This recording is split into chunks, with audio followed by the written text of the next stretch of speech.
Papá, ¿cómo funciona eso de la televisión?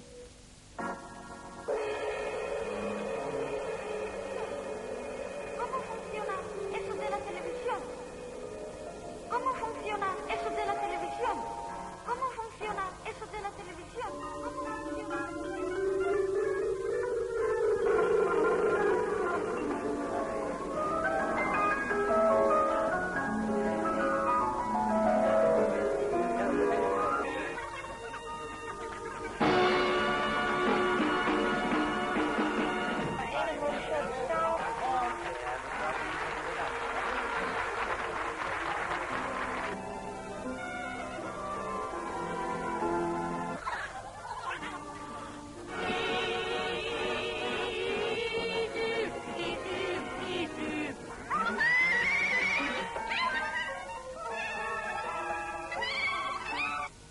¿Cómo funciona? Eso de la televisión. ¿Cómo funciona eso de la televisión? Es una cosa muy sencilla. Se divide al sujeto en líneas. Se transmiten esas líneas al espacio. Y así llegan al receptor de televisión. Eso es todo. Bueno, todo es mucho decir. Falta por explicar cómo se producen tales líneas. Se lee al sujeto. Sí, se le recorre igual que si lo estuviéramos leyendo. Como si la cebra fuese un papel escrito. Y la mirada avanzara de línea en línea.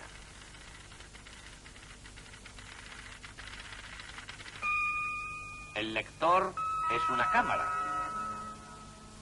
Y el texto es una escena o un objeto. La cebra en este caso. Naturalmente la cámara no lee así, pues el animal se espantaría. No, por fuera la cámara no tiene nada de particular. Es dentro donde está el ojo que lee. A semejanza del ojo humano, que se halla en la cabeza y lo dirigen el cerebro y los músculos oculares. El ojo de la cámara, que es un cañón electrónico, forma parte de un tubo vidicón, y el rayo o haz de electrones es dirigido por un campo electromagnético. La imagen de la cebra a través de una lente llega a la placa de señales, que está hecha de material fotoconductivo. Se la llama así porque en ella se genera una tensión eléctrica, la señal, al incidir el rayo de luz.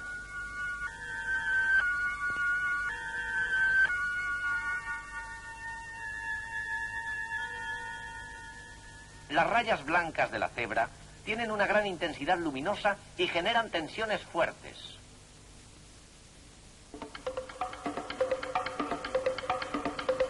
En cambio, la intensidad luminosa de las líneas negras es ínfima y provoca tensiones débiles.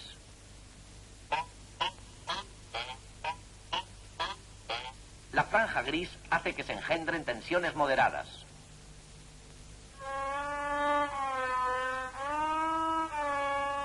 La imagen de nuestra cebra se proyecta a través de la lente en la superficie anterior de la placa de señales. Y en la superficie posterior aparece traducida en imagen eléctrica. Esta segunda imagen es en realidad invisible. Ahora el rayo electrónico la explora, de izquierda a derecha, y luego retrocede para pasar a la segunda línea.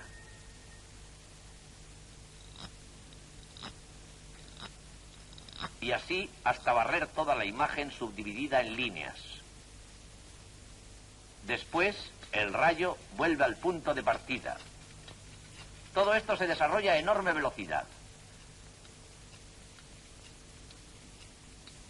La imagen eléctrica, sustituida aquí por la imagen normal para que la explicación sea más clara, se recorre en un 25avo de segundo, o sea, aún más deprisa de lo que aquí vemos. De este modo puede captarse cualquier movimiento, explorándolo por fases de un 25avo de segundo. Y como no se interrumpe el barrido de la imagen, la versión eléctrica se mueve también. El rayo electrónico explora una por una tales fases del movimiento. Los electrones generan en la placa señales eléctricas variables, según las tensiones eléctricas originadas por las porciones blancas, grises o negras.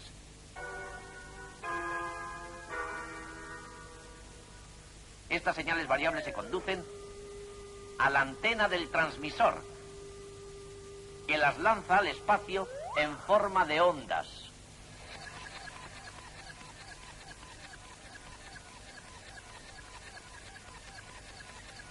La antena receptora capta las ondas y el aparato receptor las convierte otra vez en señales. El receptor, lo mismo que la cámara, tiene un tubo con cañón electrónico. Este rayo electrónico no lee imágenes, las escribe en la pantalla del tubo. Una capa fluorescente emite luz al incidir en ella el rayo electrónico. La fluorescencia es más intensa a medida que la carga eléctrica es más fuerte. Esta carga proviene de las rayas blancas y es más débil cuanto menor es la carga. Esta carga se debe a las rayas oscuras.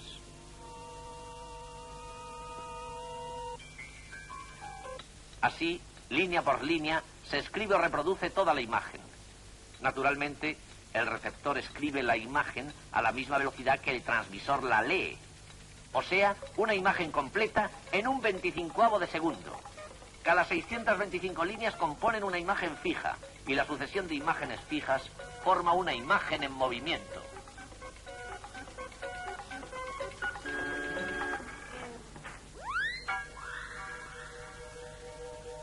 Oh, no. Así resulta muy fuerte para los ojos.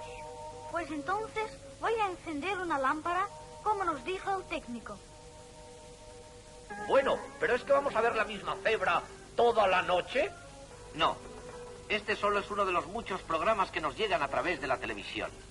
Esta maravilla de la ciencia nos permite ver el mundo entero con nuestros propios ojos. Pues no solamente los programas son diversos, sino que se reciben desde distintos lugares del mundo. Lejos de nosotros, se leen imágenes, como noticias, programas de amenidades, informaciones culturales, deportivas, que resultan escritas en la pantalla, en nuestro hogar. Así es como funciona la televisión.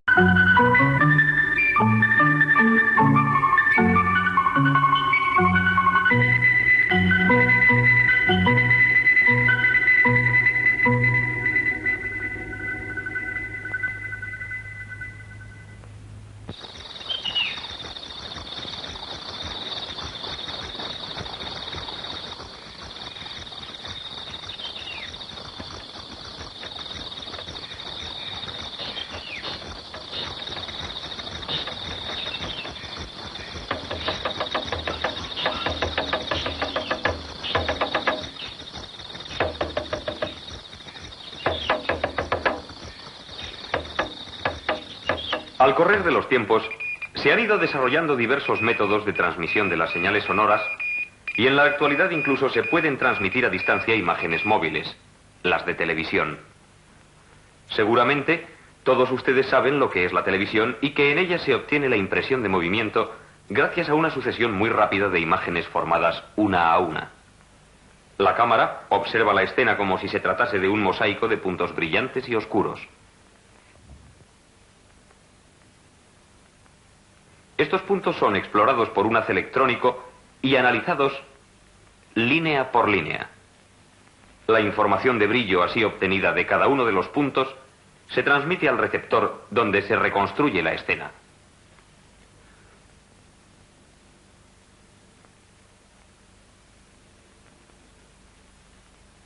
Una vez terminada la primera imagen, se van transmitiendo otras en rápida sucesión, con lo que en definitiva se obtiene en la pantalla una impresión de imagen en movimiento.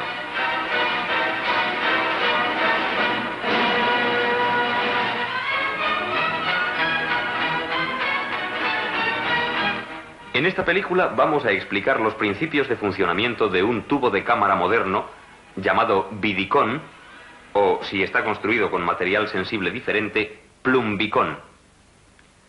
Las distintas partes de este tubo de cámara están contenidas en una ampolla de vidrio en la que se ha hecho el vacío, de una longitud que oscila entre 10 y 20 centímetros.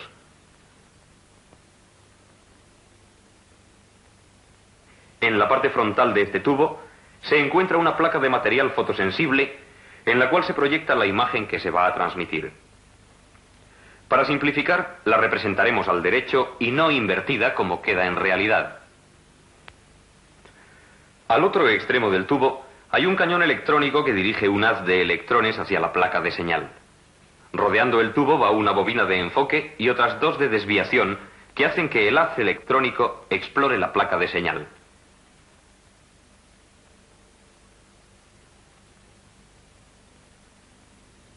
De este modo, la placa transforma la luz incidente en una señal de imagen que se puede llevar al transmisor. Una vez tratada, siquiera sea brevemente, la construcción del tubo de cámara, vamos a examinar por separado cada una de sus partes. Empezaremos con un cilindro metálico, el cátodo, colocado dentro del tubo de vacío, está calentado por un filamento. Como consecuencia de este calentamiento, de la superficie del cátodo se desprenden muchos electrones libres. Colocando químicamente en la superficie del cátodo una capa de cierto material, la emisión electrónica aumenta y alrededor del cátodo se forma una nube de electrones. Los electrones están negativamente. Por eso, si frente al cátodo ponemos otra placa, el ánodo, y se hace positiva mediante una batería, los electrones desprendidos del cátodo serán atraídos por ella.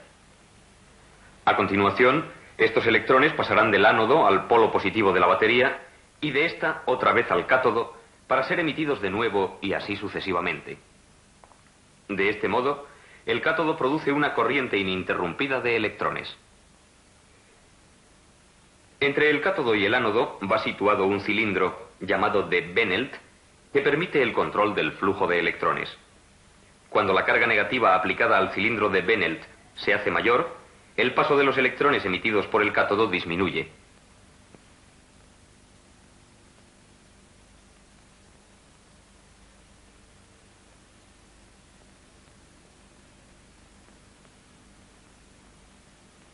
Como es lógico, la velocidad de estos electrones en dirección al ánodo es muy alta y practicando una abertura en el ánodo se consigue que cierta cantidad de electrones lo atraviesen. Con esto se tiene el haz electrónico que se aprovecha para explorar la placa de señal. El haz electrónico está rodeado de un electrodo cilíndrico que tiene en su extremo de la derecha una fina malla metálica y en el de la izquierda una conexión eléctrica con el ánodo. Como este ánodo, el cilindro y la malla tienen el mismo potencial, la velocidad del haz se mantendrá invariable. El tubo solo funcionará adecuadamente si se le aplican las tensiones correctas. El cátodo tiene que estar a 0 voltios, el cilindro de Benelt a una baja tensión negativa y el ánodo, con inclusión del cilindro y la malla, a una tensión positiva relativamente alta. En contraste con el sistema anódico, la tensión aplicada a la placa de señal es baja, lo que hace que los electrones se frenen y choquen con ella a una velocidad muy baja. Por razones prácticas, la forma del sistema electródico se modifica un poco. Aunque el haz electrónico es al principio una corriente fina y paralela de electrones, en la realidad se producen algunas dispersiones, lo que hace que al final resulte demasiado grueso para poder explorar satisfactoriamente los detalles finos de la imagen. Esta dificultad se obvia enfocándolo mediante un campo magnético. Consideremos un campo magnético e inmerso en él un hilo de cobre por el que pasa una corriente. Sobre los electrones se ejerce una fuerza que hace que se desplace el conductor.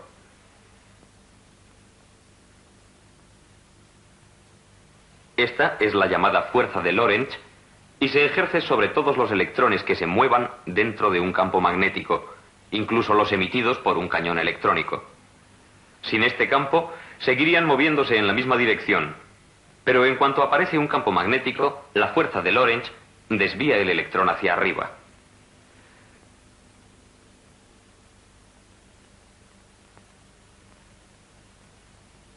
La intensidad del campo puede aumentarse hasta tal punto que el electrón se vea obligado a describir una trayectoria circular. También se ejerce esta fuerza sobre los electrones que se desplacen formando un ángulo hacia la derecha. En este caso, el movimiento circular se combina con el inicial hacia la derecha, resultando de ello una trayectoria helicoidal.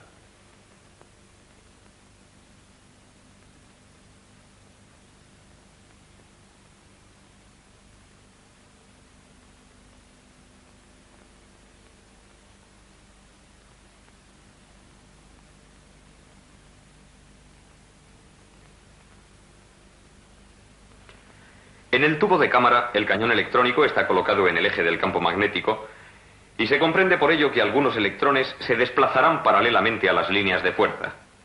Otros se dispersarán y recorrerán una trayectoria helicoidal que pasa por el eje del campo al término de cada espira. La velocidad de los electrones es tal que pasarán todos por un mismo punto del eje. Entonces se tiene enfocado el haz.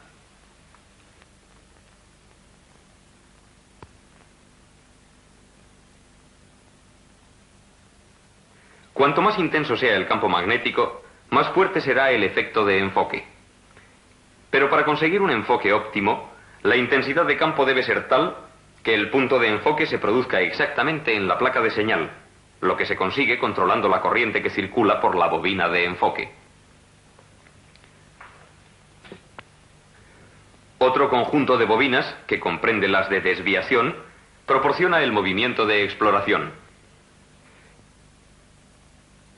Si consideramos las bobinas aquí representadas y les aplicamos una corriente continua, se producirá un campo magnético que desviará el haz electrónico hacia un lado. Si ahora invertimos la corriente, el haz quedará desviado hacia el lado opuesto. Una corriente alterna hará que el haz efectúe un movimiento rítmico.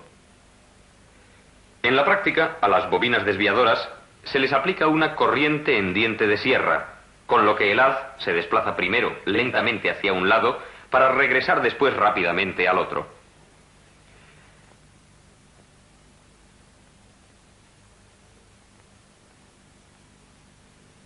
Pero para explorar toda la imagen no basta con una desviación horizontal solo, sino que hace falta al mismo tiempo otra vertical, para conseguir la cual necesitamos otro juego de bobinas. El campo magnético creado por estas bobinas imprime al haz electrónico un movimiento vertical y mediante la combinación de estas desviaciones, vertical y horizontal, se obtiene la exploración de toda la imagen 25 veces por segundo.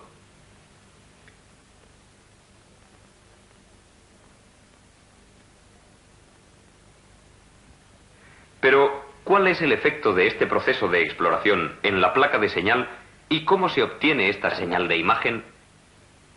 Como vimos ya, la placa de señal se encuentra en la cara frontal del tubo de cámara. La parte interna del tubo de cristal se reviste de una película fina de óxido de estaño. Esta capa es tan fina que la luz pasa perfectamente a través de ella. Además, el óxido de estaño es un buen conductor eléctrico que tiene muchos electrones libres. Después se aplica otra capa, esta de material fotoconductor, que en el vidicón suele ser trisulfuro de antimonio, en tanto que en el plumbicón es monóxido de plomo. El haz electrónico se enfoca hacia la capa fotoconductora. La película conductora transparente, a través de la cual pasa la luz, va conectada al polo positivo de la batería.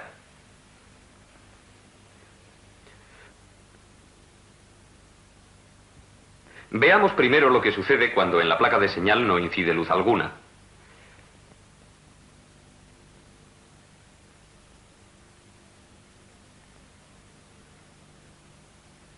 El haz electrónico empieza a explorar esta placa. En la oscuridad, los fotoconductores tienen una resistencia muy alta y por esa causa los electrones no la atravesarán. La carga negativa de estos electrones repelerá a los de igual carga que se encuentran en la película transparente, rechazándolos hacia la batería. Esta acción se produce en toda la placa de señal, lo que deja la película cargada positivamente. Lo mostraremos otra vez.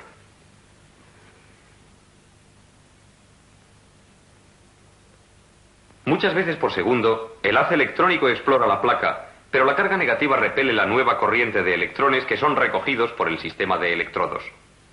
Esta placa de señal no conductora se comporta de forma parecida a un condensador cargado, o sea, que puede considerarse que comprende una gran cantidad de condensadores muy pequeños.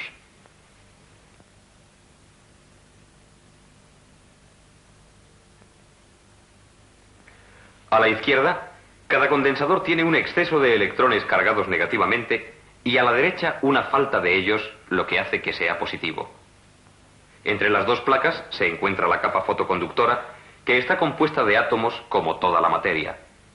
Los núcleos se han representado en rojo y los electrones en sus órbitas de verde alrededor de ellos.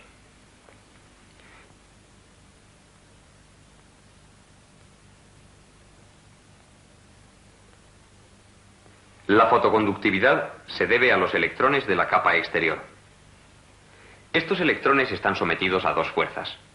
En primer lugar, la atracción del núcleo positivo, que mantiene los electrones en el átomo, y en segundo lugar, la fuerza ejercida por la carga eléctrica de la placa de señal. Negativa a la izquierda y positiva a la derecha.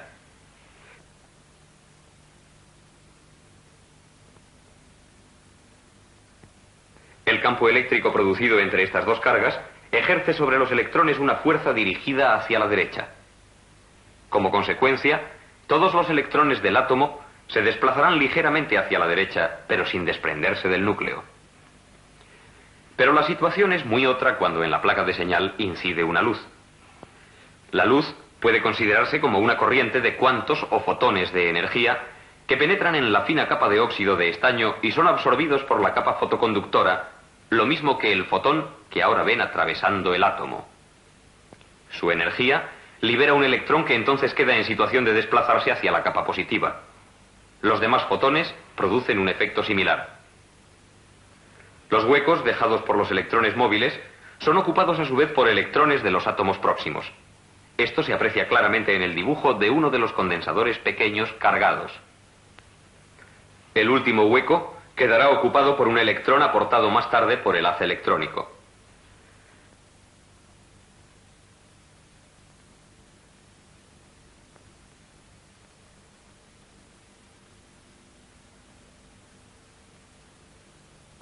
La falta de electrones de la izquierda se va rellenando regularmente por el haz electrónico explorador. De un modo parecido, en la derecha, una cantidad igual de electrones vuelve a la batería.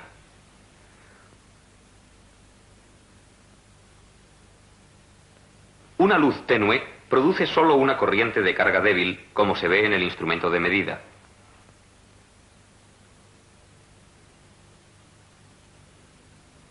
Pero según va aumentando la luz, la corriente se va haciendo cada vez mayor. De este modo, la intensidad de la luz se traduce en impulsos de corriente diminutos, no solo en los condensadorcitos, sino en toda la placa de señal. Como hemos visto, el proceso de exploración divide la imagen en una gran cantidad de líneas horizontales. Veamos lo que ocurre en la placa de señal a lo largo de una de estas líneas.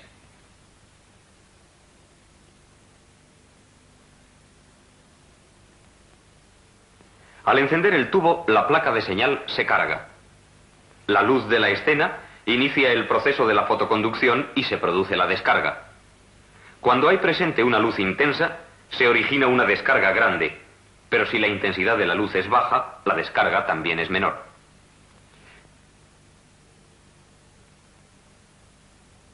De este modo, las impresiones luminosas quedan almacenadas y después son transformadas por el haz electrónico en impulsos de carga.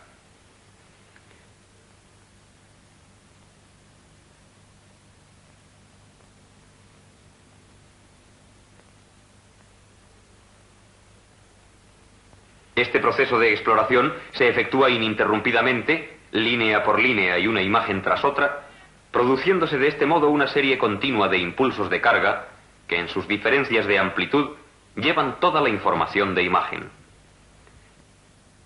La señal de imagen de televisión formada de esta manera se envía por el transmisor para ser recogida después por los receptores que por último la convierten en una imagen de televisión viva y luminosa.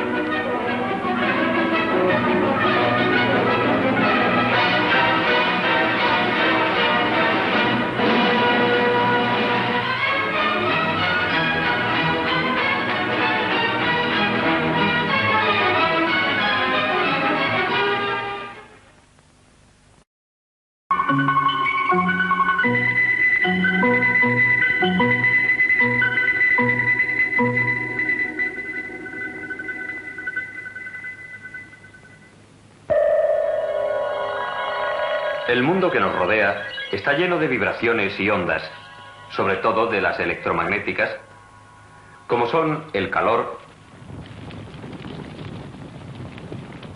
y la luz.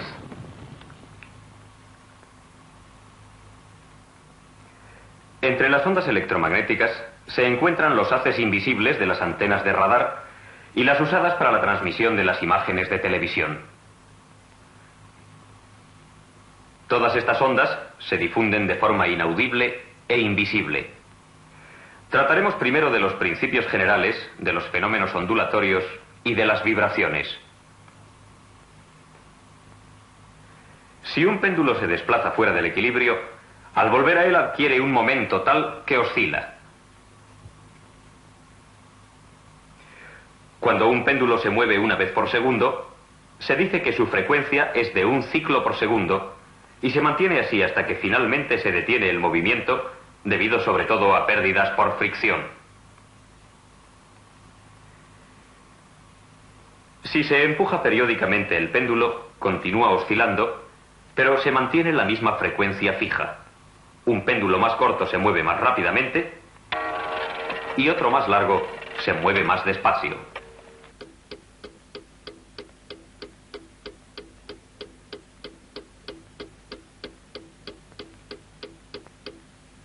Otros objetos vibran con más rapidez.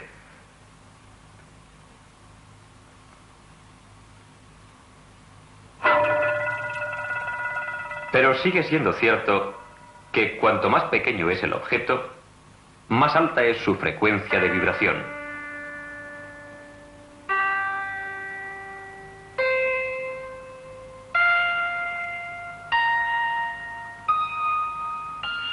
La razón de que podamos oír estas vibraciones es que el aire se pone en movimiento. Se producen ondas sonoras que se propagan a gran distancia. Todos estos fenómenos tienen lugar también, aunque de forma totalmente distinta, en las ondas electromagnéticas usadas para transportar la imagen de televisión. ¿Cómo se generan estas ondas? Tomemos primeramente un condensador.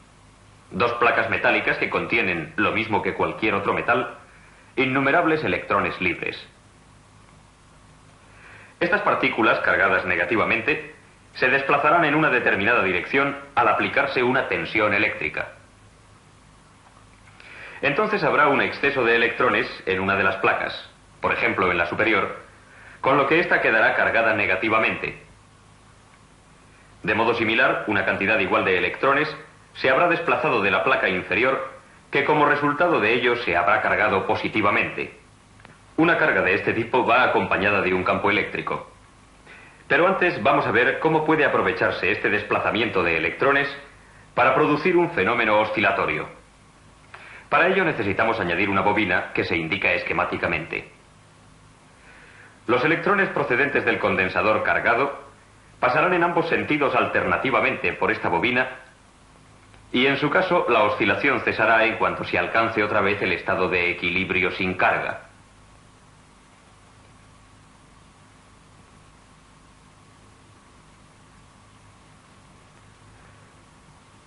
Así pues, hay una cierta similitud con el movimiento mecánico del péndulo, pero en este caso solo oscilan los electrones que hay en el conductor, en tanto que en el caso de las vibraciones mecánicas se mueve todo el objeto y se producen ondas sonoras.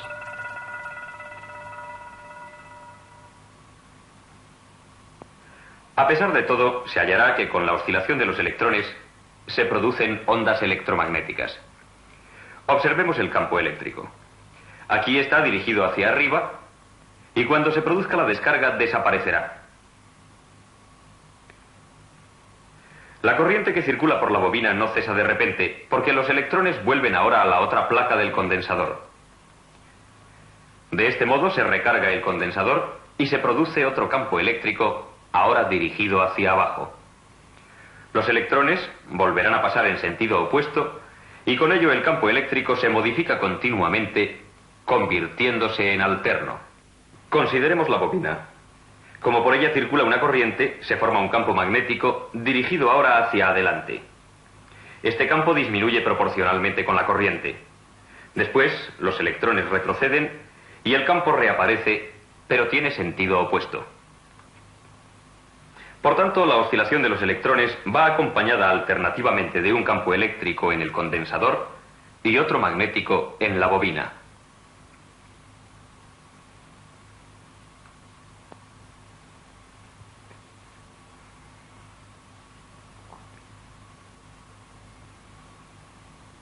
Ya hemos visto que la oscilación se amortigua y desaparece. Esto se debe en parte a la resistencia eléctrica del circuito.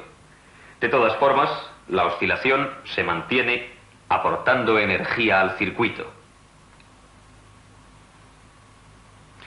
En la práctica, este aporte de energía puede asegurarse electrónicamente por medio de un circuito de válvula o transistor al que se conecta el circuito oscilante.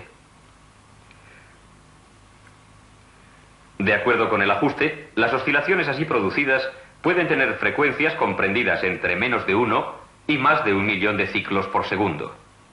La sintonía se determina con los valores de la bobina y el condensador. Un condensador mayor proporciona una frecuencia más baja. Uno menor da otra más alta. Lo mismo le sucede a la bobina.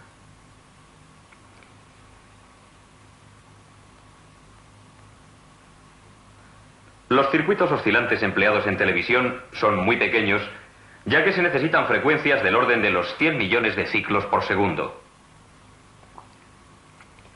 He aquí representado simbólicamente un transmisor de televisión. Se trata de un oscilador capaz de producir ondas electromagnéticas muy fuertes. Estas ondas son radiadas por una antena emisora, que en esencia es otro tipo de circuito oscilante. En su forma actual, el circuito no funcionará como antena, ya que los campos alternos quedan encerrados en el circuito. Como puede verse aquí, el campo eléctrico está concentrado en el condensador. Pero si a este mismo circuito le damos la forma de una varilla, actuará como antena. De este modo, el campo eléctrico se expanderá indefinidamente, lo mismo que el campo magnético.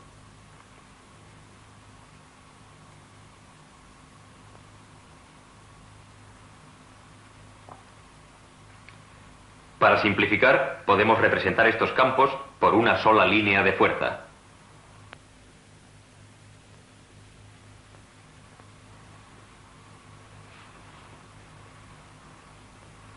El circuito oscilador en forma de varilla se llama dipolo. En primer lugar, hemos de observar que también en este caso se produce la alternación de los campos eléctrico y magnético, pero como los dos campos son puestos en movimiento rítmicamente desde el dipolo, se genera un fenómeno ondulatorio que se propaga por el espacio.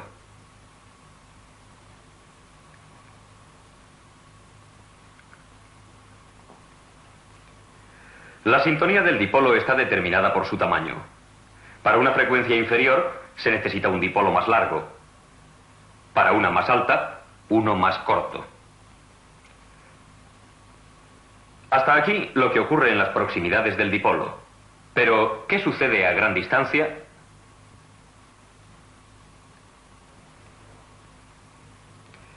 Consideremos en primer lugar el campo eléctrico en un punto arbitrario del espacio. Si la onda alcanza este punto, el campo eléctrico aumenta primero y luego disminuye.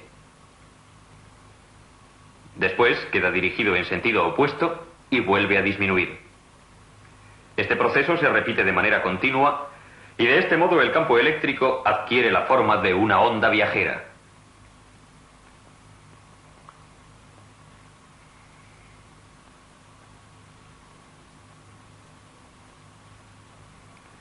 Veamos ahora el campo magnético. Como ya hemos dicho, estas líneas de fuerza son perpendiculares a las del campo eléctrico. La dirección del campo magnético se alterna, primero en un sentido y después en el opuesto. También en este caso se propaga una onda viajera.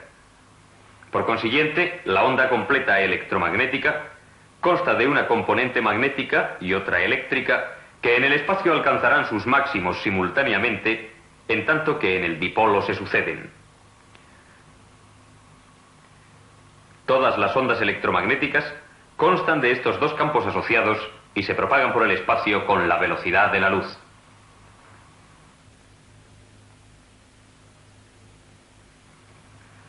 En la práctica se emplean las representaciones simplificadas que ven aquí, en las cuales se indica la relación entre la frecuencia y la longitud de onda. En una frecuencia inferior a esta, el campo se hace alterno con un ritmo más lento, con lo que resulta que la longitud de onda es mayor.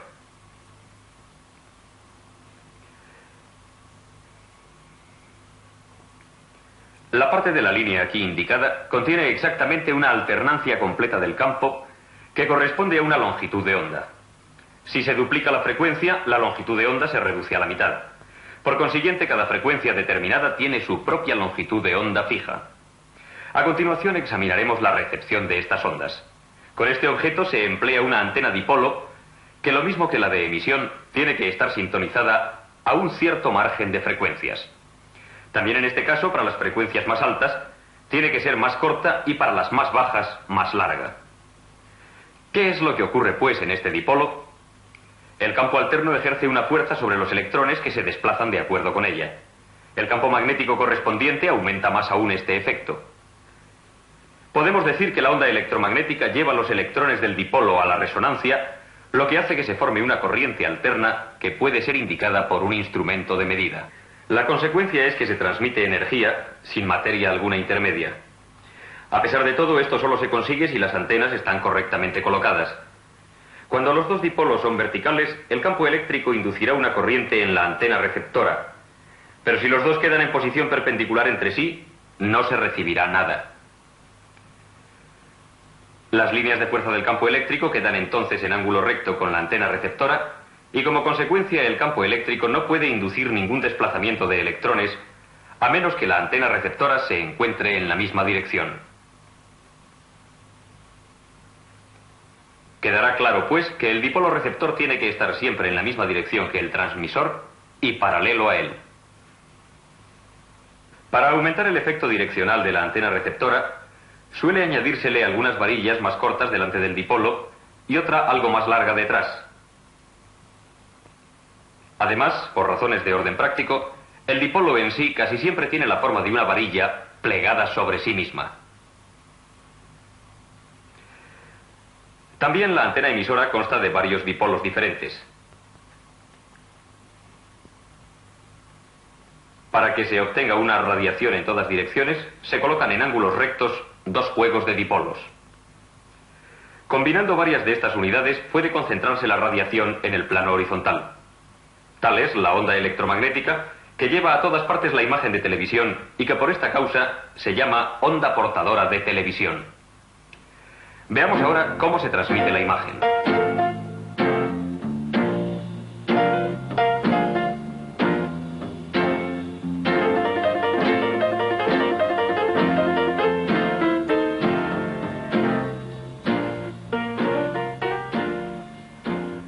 En la cámara de televisión, la luz de la escena se proyecta en la capa sensible del tubo de cámara. El principio del tubo de cámara no se trata en esta película y por el momento bastará con un breve resumen. La escena proyectada en el tubo se divide de arriba a abajo en un gran número de líneas imaginarias que se exploran electrónicamente. De este modo, el brillo de cada fragmento se convierte en una tensión de señal de intensidad adecuada. Como en la escena en total esto se efectúa muy rápidamente una vez tras otra, la cámara produce una tensión de señal ininterrumpida y constantemente variable. Tal es la señal de imagen de televisión radiada por el transmisor.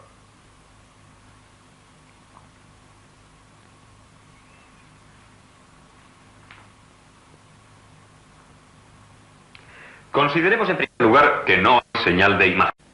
A este tipo de modulación se le llama modulación de amplitud y así se transmiten los tonos de la imagen de televisión con la onda portadora.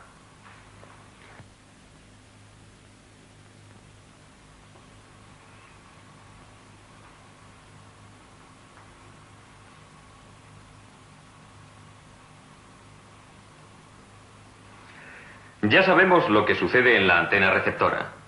En cada dipolo de la longitud correcta, la onda portadora pondrá en resonancia los electrones, resonancia que en este caso varía con la modulación de la onda portadora. Por último, en el televisor se vuelve a obtener la señal de imagen original.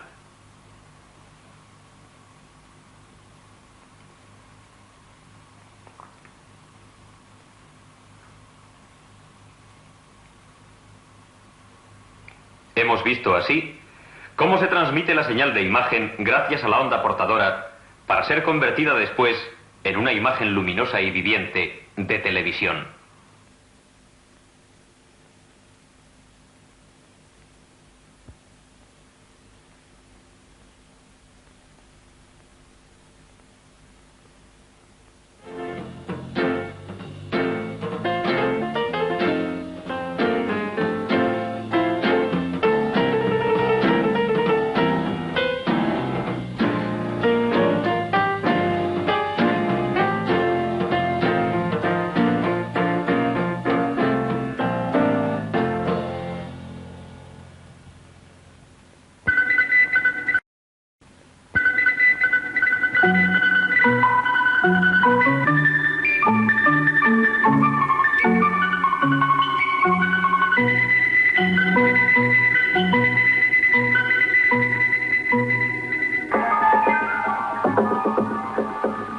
Todos los días, en todas las partes del mundo, la gente ve la televisión.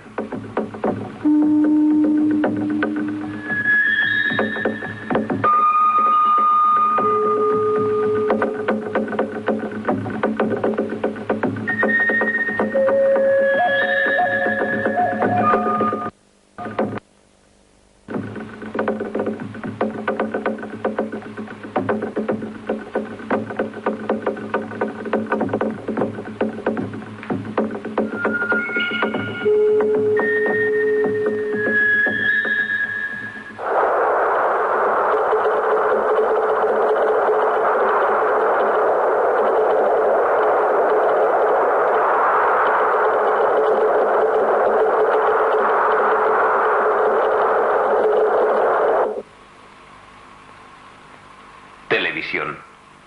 Imagen hecha con luz, trama de líneas trazadas por electrones en la pantalla del tubo de imagen. Este tubo de imagen consta principalmente de una ampolla de cristal en la que se ha hecho el vacío.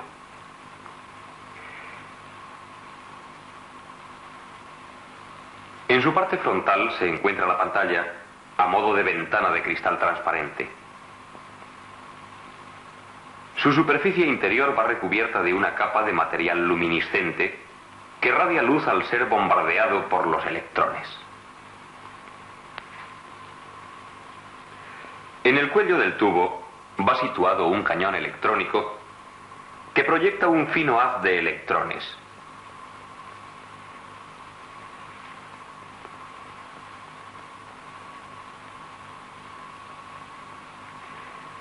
Donde choca este haz de electrones con el material luminiscente de la cara interna de la pantalla, se produce luz.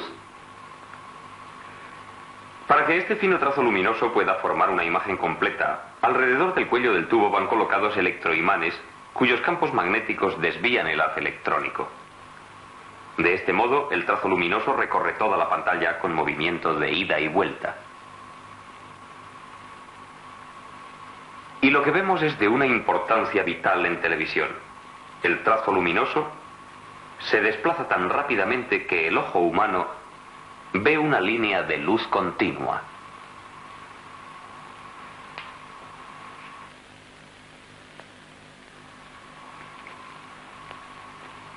El sistema de desviación hace más que esto.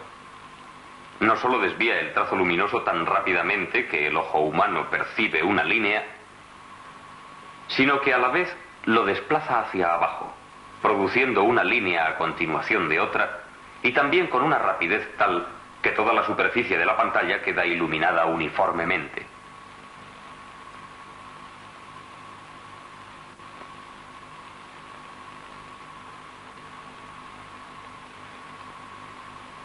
Las señales procedentes del emisor modulan o regulan el brillo del trazo luminoso.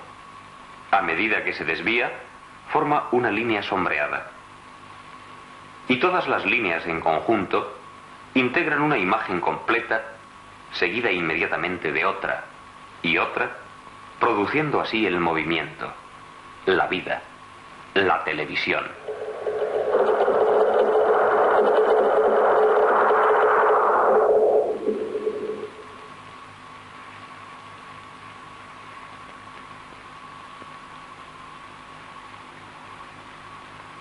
Después de esta breve introducción, vamos a examinar más de cerca lo que sucede dentro del tubo de imagen.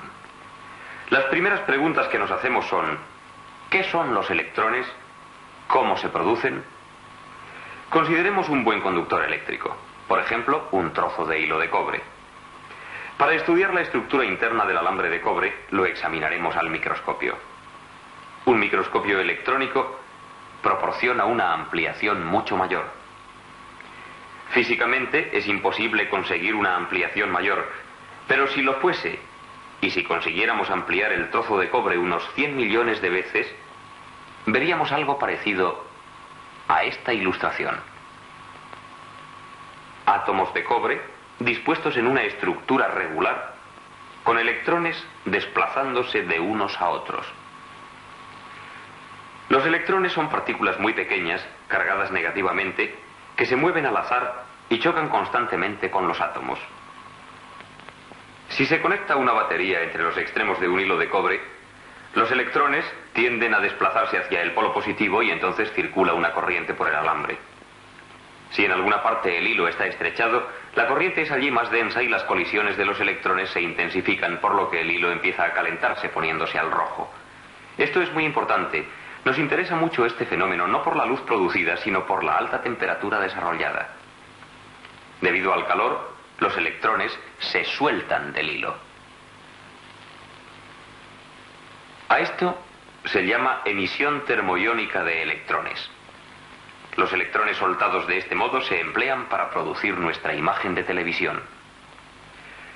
De todos modos, hacen falta cantidades enormes de electrones, muchos más de los que pueden ser emitidos por un simple filamento. Por esta causa se emplea un cátodo, un cilindro de pequeño tamaño, recubierto de un material que emite electrones en grandes cantidades. Al calentarse el cátodo se forma a su alrededor una nube de electrones. Este es el principio del proceso electrónico que se realiza en el tubo de imagen.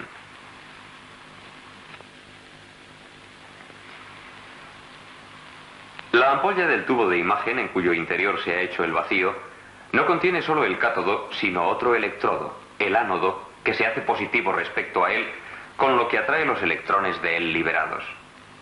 Desde el ánodo, estos electrones pasan a la batería, que a su vez los impele hacia el cátodo, de donde son emitidos de nuevo. De este modo se produce una corriente de electrones ininterrumpida, aunque parte del circuito se encuentra en el vacío. Veamos la situación esquemáticamente. El cátodo está a la izquierda, el ánodo a la derecha. La carga positiva del ánodo aplica a los electrones una aceleración tal hacia él que si éste contiene una abertura, por pequeña que sea, algunos de los electrones la atravesarán.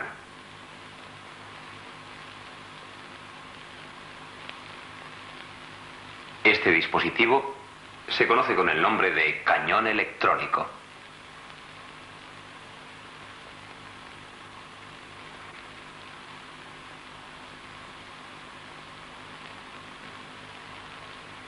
Los electrones que pasan por el centro de la abertura continúan su trayectoria en línea recta, pero los que pasan cerca del borde quedan atraídos por la carga positiva y se desvían.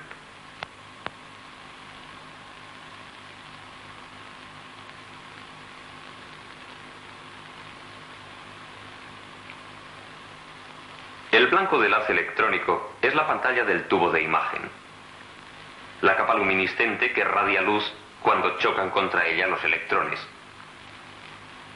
Esta capa luminiscente tiene tras de sí una fina capa de metal que sirve como reflector y aumenta el brillo de la imagen de televisión. Los electrones atraviesan el metal con facilidad, pero chocan con la capa luminiscente que a la vez los retiene. Como se comprende, tienen que ser eliminados de ella, pues de lo contrario se cargaría negativamente y acabaría repeliendo los electrones. Y para ello, la capa de metal va conectada al polo positivo de la batería, lo mismo que el ánodo, de forma que los electrones puedan pasar a la batería por uno cualquiera de estos dos caminos. Pero el trazo luminoso difuso y borroso no podrá nunca formar una buena imagen de televisión. Para ello tiene que ser un punto nítido que podamos hacer variar de brillo. Empecemos con el brillo de la luz. Este está determinado por la cantidad de electrones que chocan con la pantalla. Por consiguiente, alterando la intensidad del haz electrónico, conseguiremos modificar el brillo de la luz por él producida. Esto es en realidad lo que se hace con ayuda del cilindro de Benelt. Su carga negativa repele los electrones, haciendo que el haz se haga más estrecho y la luz menos brillante. Cualquier variación de la carga del cilindro de Benelt modifica el número de electrones y por tanto la cantidad de luz. Pero al mismo tiempo queda afectada la nitidez del punto luminoso, ya que la carga del cilindro de Benelt altera también la trayectoria de los electrones. Por eso, para contrarrestar este efecto, el cañón electrónico va provisto de otros dos cilindros, uno con carga negativa y otro con carga positiva.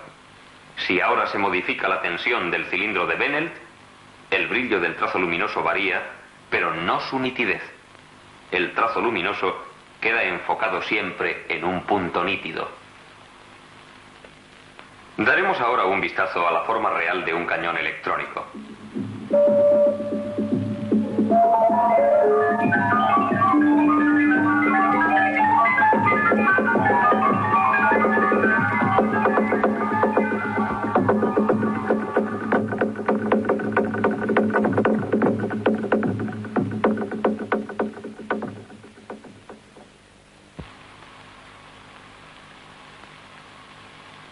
Los diversos electrodos que hasta ahora hemos visto solo en forma esquemática constituyen un cilindro.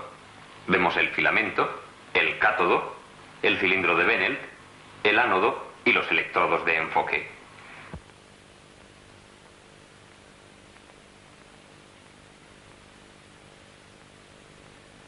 Conectando estos electrodos a tensiones apropiadas, el cañón produce un haz electrónico.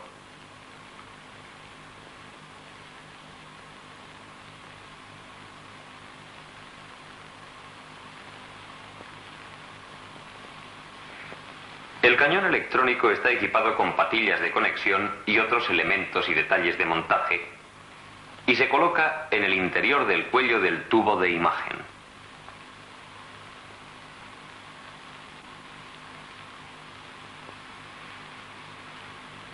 Como hemos visto, los rápidos desplazamientos horizontales y verticales del trazo luminoso que crean la imagen completa se efectúan mediante las bobinas de desviación que van colocadas alrededor del cuello del tubo.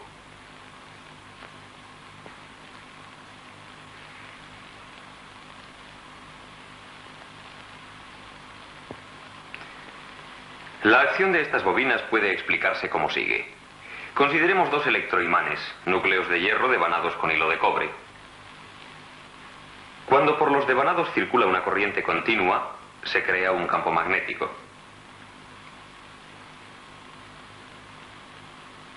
Invirtiendo la corriente, se produce lo mismo en el campo.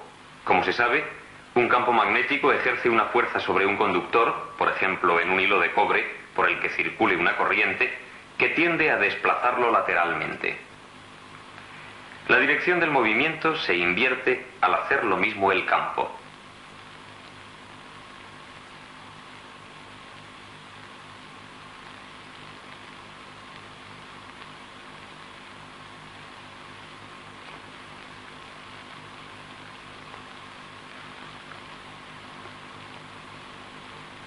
Un haz electrónico se desvía por la acción del campo de igual manera, desplazándose lateralmente, pero con mucha mayor rapidez que el hilo de cobre.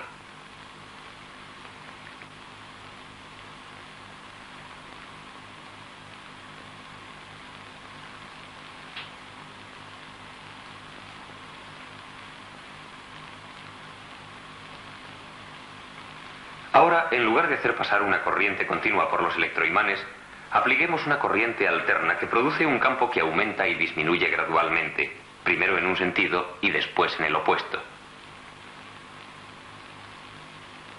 Despacio o deprisa, según se quiera.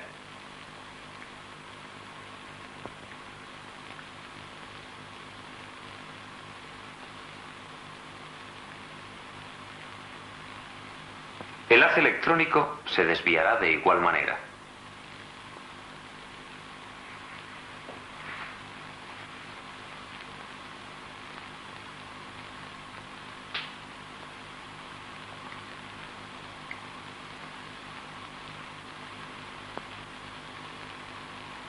Tal es lo que sucede en el tubo de imagen. Estamos mirando desde la cara interior de la pantalla. Cuando el haz se desplaza en sentido horizontal, se dice que hay desviación horizontal. Si las bobinas se desplazan 90 grados, producirán una desviación vertical.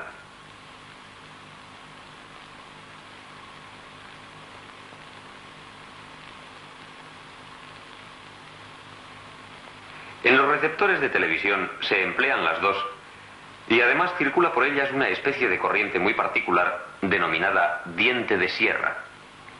Una corriente en diente de sierra se distingue por crecer lentamente para regresar luego de repente al valor inicial.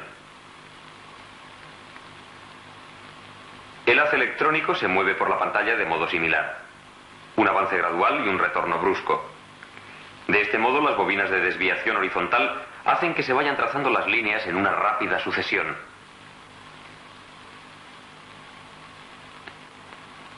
Las de desviación vertical desplazan el haz de arriba a abajo con una velocidad mucho menor.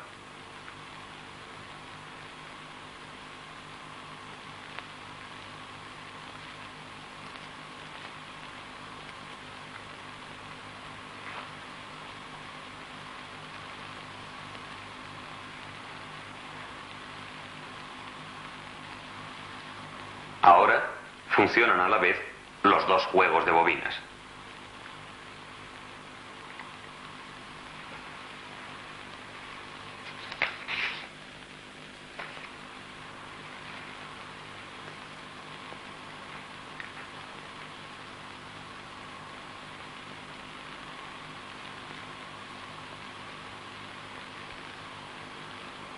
Un sistema de desviación por el estilo de este, con electroimanes separados, funcionará en realidad, pero se obtienen mejores resultados con un núcleo anular.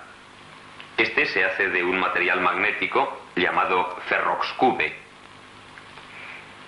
Estas bobinas regulan la desviación vertical, en tanto que las segundas lo hacen con la horizontal.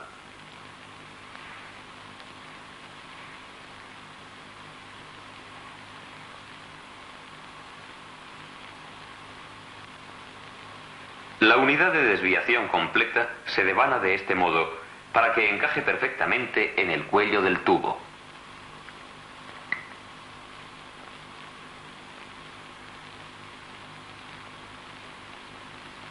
El sistema de desviación ya está completo y el tubo puede ponerse en funcionamiento.